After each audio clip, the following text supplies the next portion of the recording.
Sir, pabor po ba kayo sa impeachment? Oo, kasi nung panahon ng tatay niya, lagi kaming nagtatago, akala namin kami nasusunod sa tokhang. Noon, tago kami ng tago. Hindi ako makalabas, baka ako na ang susunod sa listahan. Biktima lang kami ng mga D-Lord, dapat yan ang hulihin. Hindi yung addict na ang tanging dala lang ay lighter, foil. Gino, ano po ang plano nyo kung kayo ang naging presidente? Una sa lahat, libreng pulutang kada kanto. Tapos, bawal ang curfew sa mga walang jowa. Sa tingin nyo po, ano ang problema ng bansa ngayon? Problema, edi yung tinola, puro sabaw. Nasaan ang manok? Ha? Nasaan ang manok? Sir, ano ang solusyon nyo sa korupsyon? Simple. Ipalay detector test lahat ng politiko, real. Habang nakapolygraph, may karayom sa upuan. Sir, sino po ang may kasalanan kung bakit naghihirap ang bansa? Walang iisang may sala, pero sure ako, hindi ako yon. Sir, may solusyon po ba kayo sa traffic sa EDSA? Simple lang. Gawing one-way lahat ng kalsada, papuntang palengke. Anong solusyon nyo sa pagtaas ng kriminalidad? Lahat ng magnanakaw, lagyan ng bell sa bewang para alam ng lahat kung nasaan sila. Sir, anong nagbibigay sa inyo ng lakas araw-araw? Yung utang sa tindahan, bang kailangan kong mabuhay para mabayaran yon. Sir, ano para sa inyo ang tunam na tagumpay? Yung makautang ka nang hindi ka hinahabol. Sir Juan, kailan nyo po balak abutin ang pangarap nyo?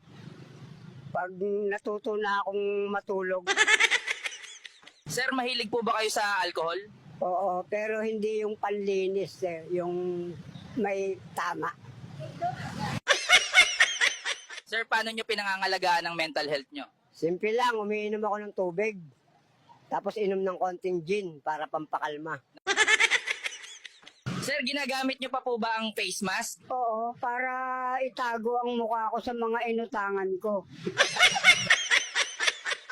Sir, naniniwala po ba kayo na flat ang mundo? Oo. Lalo na kapag nakainom puwen, umiikot man, flat pa rin ang bagsak. Sir, anong pinaka nakakagulat na bagay na nakita nyo sa kalye? Yung ex ko, may bagong jowa. At mas pangit pa sa akin. Sir, anong ginagawa nyo pag walang ulam? Tinitigan ko lang yung kanin. Tapos iniisip kong lechon siya. Sir, araw-araw po ba kayong naliligo? Araw-araw akong nagpaplano. Pero yung tubig, busy.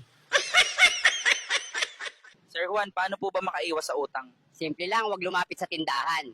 Kung lalapit ka, dapat mabilis kang tumakbo pabalik. Sir Juan, paano nyo po malalaman kung panaginip lang ang lahat? Pag may ulam sa mesa, doon ako nagdududa. Sir Juan, paano nyo kinakausap ang crush nyo? Tinitigan ko lang. Minsan di rin ako makatiis. Kinakausap ko na sa isip. Sir Juan, paano maiwasan ang inggit? Isipin mong lahat ng may bago, may utang din. Sir Juan, dapat po bang sumagot lagi sa group chat? Depende. Kung may ambagan, huwag kang online. Anong nakikita nyo kapag tumitingin kayo sa salamin? Isang bayane, lasing pero di sumusuko. Sir Juan, paano nyo tinitiis ang maingay na kapitbahay? Ginagantihan ko ng videoke kahit wala sa tono. Sir, kumakanta po ba kayo sa videoke? Oo. Sa sobrang taas ng boses ko, pati kapitbahay sa kabilang barangay napapamura. Sir Juan, anong dapat gawin pag walang pambayad sa jeep? Magpakilala ka bilang kamag-anak ng driver. Sir Juan, natatakot po ba kayo sa multo? Hindi. Takot sila sa akin. Kasi wala rin akong pahinga. Sir Juan, safe po ba yung nagmomotor na isang kamay lang? Safe yan. Basta yung isa mong kamay nakaabot na sa St. Peter. Paano nyo po inaalagaan ang kalusugan nyo? Nagja-jogging ako tuwing wala nang laman ng bote. Pabalik sa tindahan. May mensahe po ba kayo sa mga kabataan ngayon? Mga kabataan, huwag kayong padala sa barkada. Kung iinom kayo, huwag sa gitna ng kalsada. Sa tabi lang, may anino pa.